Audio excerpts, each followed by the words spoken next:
Thank you for coming today. My name is Jennifer Ferreras. Today, I am going to talk to you about harnessing psychology when it comes to cybersecurity. During the day, I'm a malware threat hunter. On the other side of my life, I'm a researcher. I just recently finished my dissertation, so I became a doctor on Friday. I have been in cyber for about 5 years now. 5 years ago, I knew nothing cybersecurity related. And like many people starting up from the bottom, I was asking a lot of people like what to do, where to go, what to read, how to start. The two most consistent things that I got is start with networking, learn how networking works beyond like what is an IP, like understand what networking is. And the second thing was when you are learning how to troubleshoot, remember there is another layer to it. And this was mostly in reference to the OSI model, right? There is an eighth layer, remember users, remember the user error, and so on and so forth. So we got this human, user, people, layer, issue, error all over the place. Some people say that was the most aggravating part of it. Some people introduce the training is not effective, it is not doing a thing. Other people like me who actually complete these trainings over and over again, I think they're absolutely ineffective. I worked in awareness for a while and I tried to bring in new approaches, but it's a uphill battle when it comes to certain things. So when it came time for me to decide what my dissertation topic was going to be, as a malware analyst, I get to see a lot of weird things and a lot of weird patterns. So one of the things that I noticed is there are users who receive something simple like a phishing email. And for the longest time, they reported they do the right thing. They don't click on things. They don't open anything, and they're good to go. These same users then receive another phishing email that is the same nature as the one before, and then they're all over it. They're clicking, conversating with other people. They're going back and forth with the threat actor, whatever it might be. And I was very curious as to what was the difference between point A and point B. I could not find any empirical difference when it comes to the nature of the email, the approach that it was taken. There's nothing real different there, but they reacted differently to each of the different times they reacted differently. So originally, my dissertation is available. You guys can read it. It's light 120 pages long, light work. I focus on how environmental distractions and emotional distractions affect the way you approach cybersecurity. In order for me to get to that point where I examine all of these factors, I encountered 3 frameworks that I think are amazing, awesome, and I want to implement in every step of my life, not just cyber. So, why psychology and cyber? After that, I started looking for actual numbers and actual things because it's great that I feel how I feel, but if I don't have anything to back it up, because I wasn't a doctor, now I'm a doctor, what I say is, right? But I didn't have anything to back it up, so I started looking for things. So just to give you a little perspective, a lot of people probably are familiar with the Verizon data breach reports. I went back 8 years, 8. And in 8 years, including this year's report, human error continues to be the #1 cause of data breaches. There is a more in-depth and more fun to read report that is called Behave. And it doesn't survey companies, organizations, it surveys individuals. And not just in the US, it goes to Switzerland, the UK, and a couple of other countries. They identified that about 78% of user breach confidentiality and incidents are caused by themselves. Like we make a mistake, we click on something, we do something stupid that we know we're not supposed to, we do it anyway. I am one of those people who like to take shortcuts because if I don't have to do it, I don't want to do it. I am lazy and I like just getting my work done and moving on, right? So with this, and after 140 pages of writing, I decided that it's great to have this information, but so what? What can you do about it? And this is why I made this 15 minutes presentation to introduce 3 things that I read about 123 papers on so I could apply it to cybersecurity. Just so you know, none of the frameworks that I'm going to introduce have yet been applied to cyber before my dissertation. And I find that very interesting since, burnout, tiredness, security, it's a thing, so. The first framework is cognitive load theory. This basically says we have limited amount of resources here, and when too many things come to us, whether it is tasks, too much information all at once, we stop processing completely. It's just, we hear it, but we're not understanding. It just stops. Why is this relevant to us? Well, if you're trying to provide some awareness training, if you're trying to, even for us as security professionals, if we are bombarded with too many tasks, then we have the decision to make. We either do it securely or we do it efficient, because our brain cannot operate with so much bombardment and overwhelming amount of information. So basically, to summarize, when overwhelmed, we make mistakes. That's the main thing when it comes to cognitive load theory. Manage how much information you're putting in, right? So cognitive load theory and management of this cognitive load. So to simplifying protocols, making them easy to read and easy to find. I cannot tell you how many times I've encountered certain policies, security policies, and this is just for the day-to-day user, and they're trying to do the right thing. And when they go to the document, there are so many different bullet points that by the time they're halfway through the page, they don't even know what they're looking for anymore. In addition to this, there's also a lot of words that are not necessary, but in this context, they are.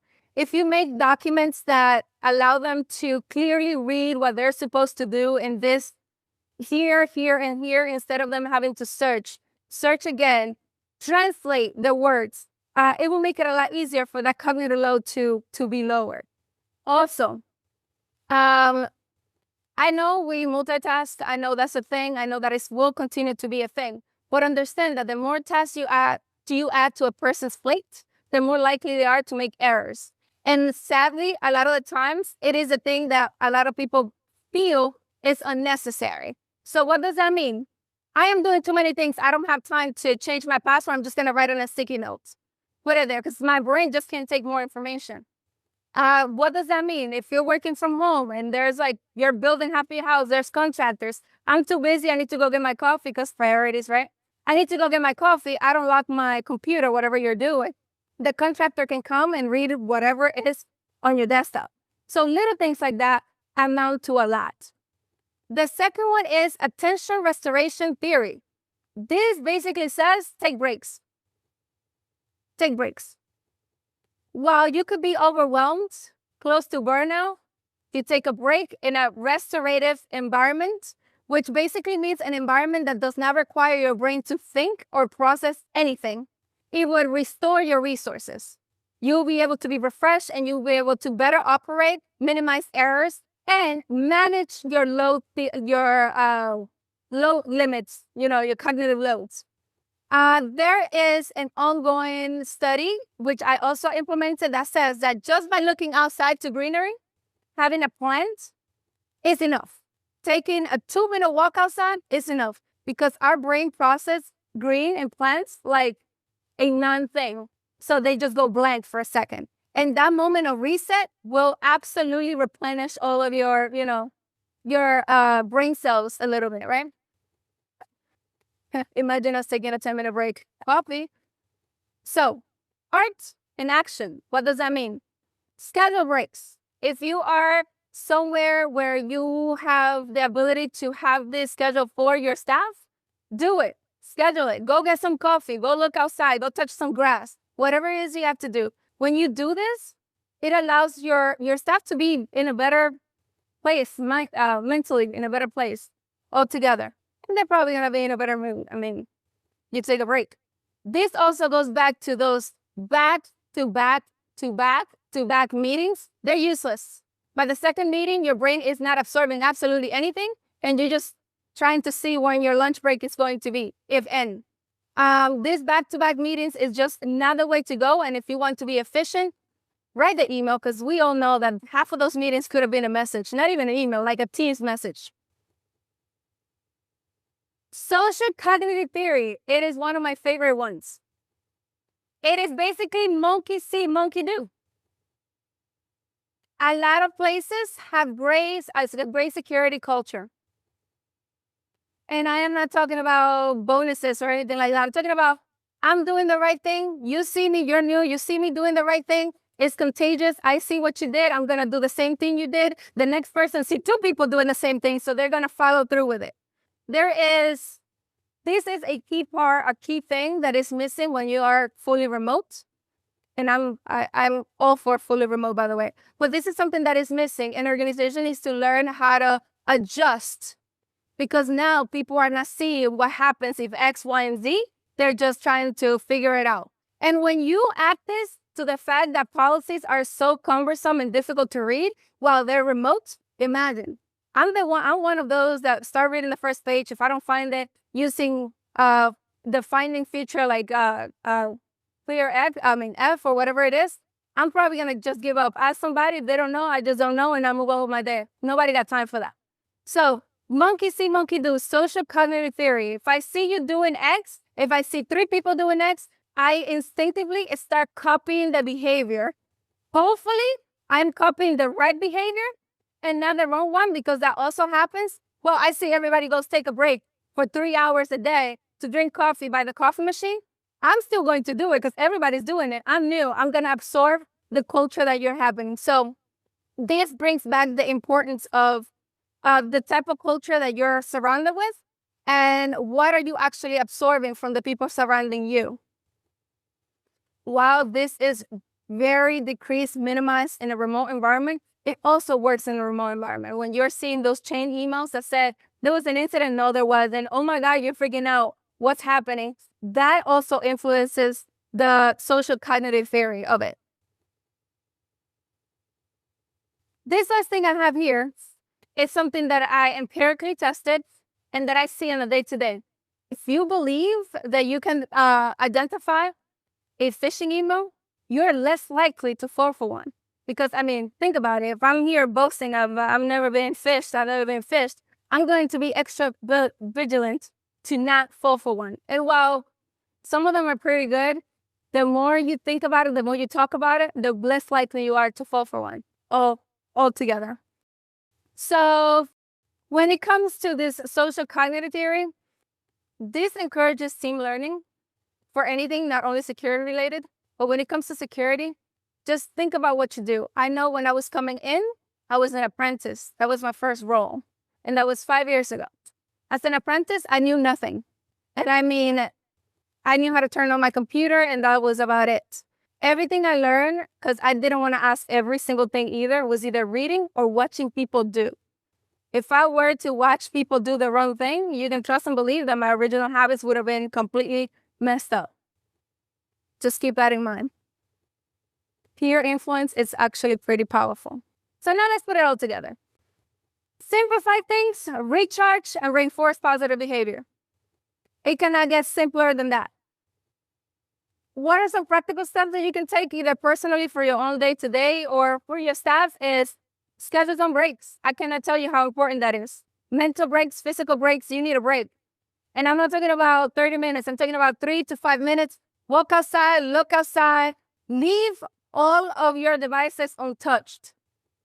Another challenge that remote workers face, and also to a certain extent people who still go to the office, is that they think that they're taking a break. They think that they're restoring their cognitive loads, but they're not, because they're not looking at a computer, but then they're listening to the TV, answering the text message, petting their dog for a second, even though I think that's restorative. But anyway, playing with a dog, somebody's calling them. If they have children, the children are crying for some reason. You know, all of these things are not allowing you to relax and refresh. So simplify security policies, security communication, simplify everything. You have your official document on one side and then have the at-a-glance document on this side. And that would improve, greatly improve compliance, because now it's going to be easier to find, easy to understand. Promote learning. And I'm not only talking about this, I haven't gotten training, I want training. I'm not talking about that. But promote the take an extra step. What did you do? Can you tell them what you did? Let's talk about this that happened. Whether it is good or bad, promote it so everybody is aware of what's going on in the environment that you work in. And celebrate small wins.